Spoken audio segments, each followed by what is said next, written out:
Hello friends, एक बार फिर से हम करंट अफेयर के 40 मोस्ट इम्पोर्टेंट क्वेश्चन लेकर आए हुए हैं।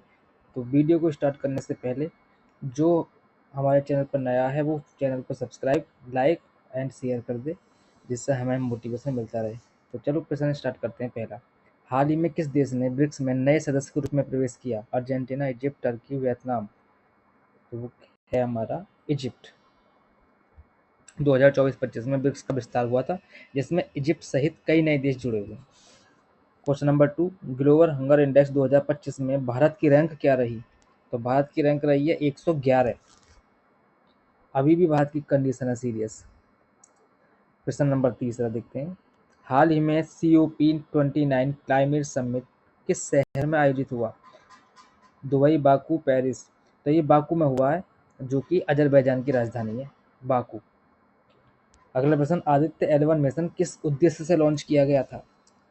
ये सूर्य अध्ययन के उद्देश्य से लॉन्च किया गया था, ऑप्शन सी। इसरो का आदित्य L1 मिशन सूर्य के आउटर कोरोना का अध्ययन करता है।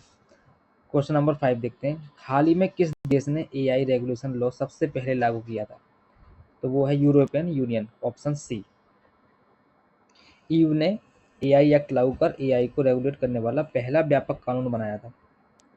गगनयान मिशन का उद्देश्य क्या है? तो गगनयान मिशन का उद्देश्य है मानव को अंतरिक्ष में भेजना, ऑप्शन बी। इसरो का पहला मानव अंतरिक्ष मिशन है ये। अगला प्रश्न देखते हैं, बर्ड हैप्पीनेस रिपोर्ट 2025 में कौन सा देश प्रथम स्थान पर रहा? तो वो हमारा फिनलैंड रहा। फिनलैंड लगातार कई वर्षों से प्रथम स्थान पर है। अगला प्रश्न देखते हैं, आठवां, हाल ही में रेड सी क्राइसिस किस कारण चर्चा में रहा? तो ये हूती विद्रोही हमले के कारण चर्चा में रहा। हूती मूवमेंट द्वारा जहाजों पर हमला करने के कारण। अगला प्रश्न देखते हैं, नौवां, digital personal data protection act Bharat में कब लागू हुआ था? तो ये 2023 में लागू हुआ। भारत में डेटा प्राइवेसी को सुरक्षित करने के लिए यह कानून लाया गया है। अगला प्रश्न देखते हैं, 10वां, हाल ही में चंद्रयान-3 का लैंडिंग स्थल क्या नाम दिया गया? जहां पर चंद्रयान-3 लैंड हुआ था, वहां क्या नाम दिया गया था? तो शिव शक्ति पॉइंट। चंद्रमा के दक्षिण ध्रुव पर यह नाम दिया गया था। और आप लोगों को बता दें कि चंद्रमा के दक्षिण ध्रुव पर उतरने वाला भारत हमारा पहला देश है। अगला प्रश्न देखते हैं, 11वां, IMEC कॉरिडोर में कौन सा देश शामिल नहीं है? तो इसमें चाइना शामिल नहीं है। इंडिया, मिडिल ईस्ट, यूरोप के देश शामिल हैं, लेकिन चाइना हिस्सा नहीं है। अगला प्रश्न देखते हैं, 12वां, ग्लोबल बाइफोकल एलियंस की शुरुआत किस समिट में हुई? तो G20 समिट 2023 में, बी ऑप्शन। भारत की पहल पर G20 समिट 2023 में इसे लॉन्च किया गया था। प्रश्न नंबर 3, ऑपरेशन अजय किससे संबंधित है? तो ऑपरेशन अजय हमारे भारत नागरिकों की वापसी से संबंधित है। इसमें जब इजराइल और हमास संघर्ष के दौरान भारत ने अपने नागरिकों को निकालने के लिए यह ऑपरेशन चलाया था।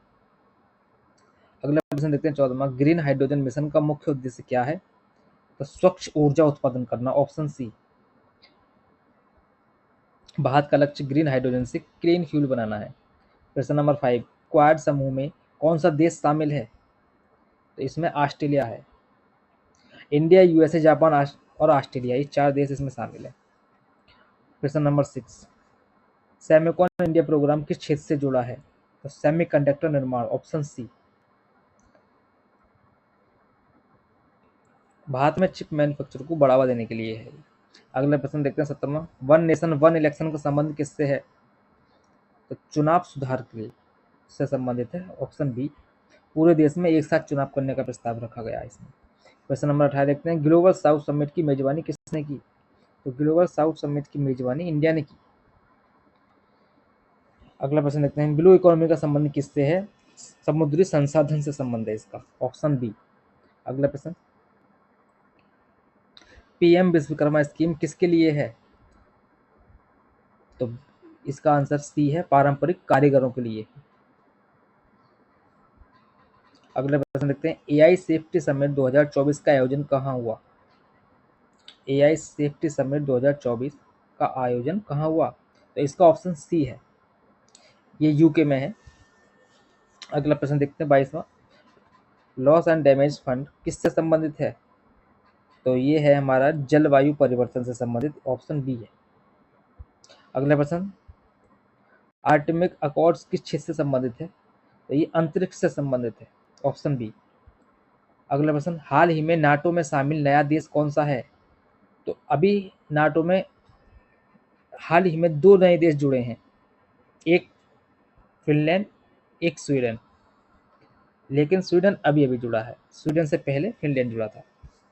तो ऑप्शन इसका बी, स्वीडन। इंडिया स्टेज किससे संबंधित है?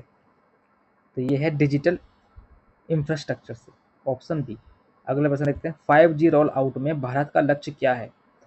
भारत का लक्ष्य इसमें 2025 का था। अगला प्रश्न, लिथियम रिजर्व भारत में कहाँ पाए गए हैं? तो अभी हाल ही में चर्चा का विषय बने हैं कि जम्मू एंड कश्मीर में पाए गए हैं। अगला प्रश्न देखते हैं, ऑप्शन सी इसका सही है। डिजिटल इंडिया एक्ट किसका रिप्लेसमेंट है? तो डिजिटल इंडिया एक्ट जो है हमारा, ये क्या कहते हैं, IT act 2000, option E. Indus X initiative किन देशों के बीच है? तो ये इसका ऑप्शन हमारा बी है, इंडिया और यूएसए के बीच। प्रश्न नंबर 30, ऑपरेशन कावेरी किससे जुड़ा हुआ है? ये निकासी अभियान से जुड़ा हुआ है, ऑप्शन बी। प्रश्न नंबर 31, ब्रिक्स बैंक का मुख्यालय कहाँ है? तो इसका मुख्यालय संघाई में है, ऑप्शन बी, जो कि चाइना में है। प्रश्न नंबर 32, यूएई इंडिया सीईपीए किससे जुड़ा है? यह व्यापार से जुड़ा हुआ है, option B. Question number 33, Miyawaki plantation क्या है? पारंपरिक खेती है, घना जंगल लगाने की तकनीक, सिंचाई तकनीक, जैविक खेती। तो इसका ऑप्शन बी है, घना जंगल लगाने की तकनीक। अगला प्रश्न, वन हेल्थ अप्रोच किससे संबंधित है? तो ये स्वास्थ्य से संबंधित है, ऑप्शन बी। 35वां प्रश्न देखते हैं, पीएम श्री स्कूल का उद्देश्य क्या है? आधुनिक स्कूल बनाना, ऑप्शन बी करेक्ट हो जाएगा। 36% देखते हैं, क्लाइमेट फाइनेंस क्या है? जलवायु के लिए fund, option B. Semiconductor mission किस मंत्रालय के तहत है? इलेक्ट्रॉनिक्स एंड आईटी के, ऑप्शन बी सही है इसका। गगनयान में कितने एस्ट्रोनॉट्स भेजे जाएंगे? गगनयान में 3 एस्ट्रोनॉट भेजे जाएंगे, option C correct. Question number 39, digital rupee किसने जारी किया? तो डिजिटल रुपी आरबीआई ने जारी किया, इसका ऑप्शन बी सही है। क्वेश्चन नंबर 40, लाइफ मूवमेंट किसने शुरू किया? लाइफ मूवमेंट नरेंद्र मोदी ने शुरू किया।